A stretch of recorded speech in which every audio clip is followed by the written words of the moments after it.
Hal actually camped out in the office several times trying to get a hold of me. And on one occasion, I actually walked by him, and he kind of waved his resume at me and said, you know, I can help your students.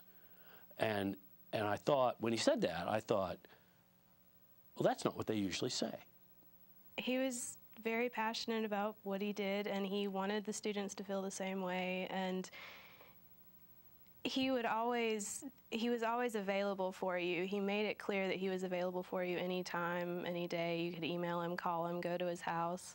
When he came to the classroom, he came completely and like ready to, you know, not just ready to teach and not just ready to, like, you know, introduce you to the subject of screenwriting or anything, but he came and he was there, and he was just like a presence of, you know, I've done this, I've been there, I've experienced all this, and I'm bringing you literally, you know, almost, it seemed like hundreds of years of just amazing talent, and I'm going to drop it right here in this room.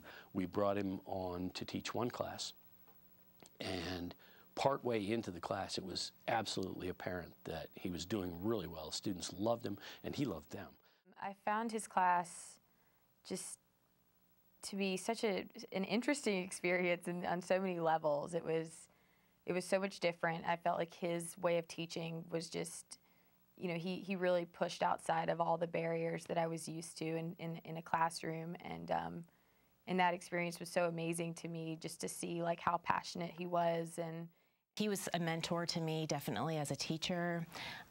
His spirit of collaboration, his willingness to help, his advice about everything from writing to teaching to life. And he was just such a strong, positive spirit. You know, he'd lived through so much. The last time I saw him, which was just a week or so before he died, he was talking about the next project. He would be teaching as long as he could stand, as long as he was alive. Even when he's on his deathbed, he's reading our scripts and grading them. You know, he was so sick, and despite the fact that he was fighting, you know, for his life, and it didn't stop him. You know, it didn't faze him at all. I think that the students meant the world to him. He just wanted to leave the world with some decent screenwriters, and that's really honorable. It will be impossible to replace Hal. It will be impossible to replace him.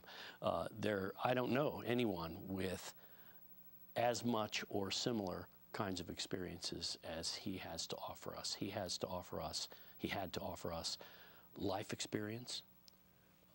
He had to offer professional experience writing with the best writers in Hollywood, working with the best directors in television and motion pictures. And he had years and years of solid teaching experience working with a wide variety of types of students. I'm going to miss that guy. I think he's in a better place, though.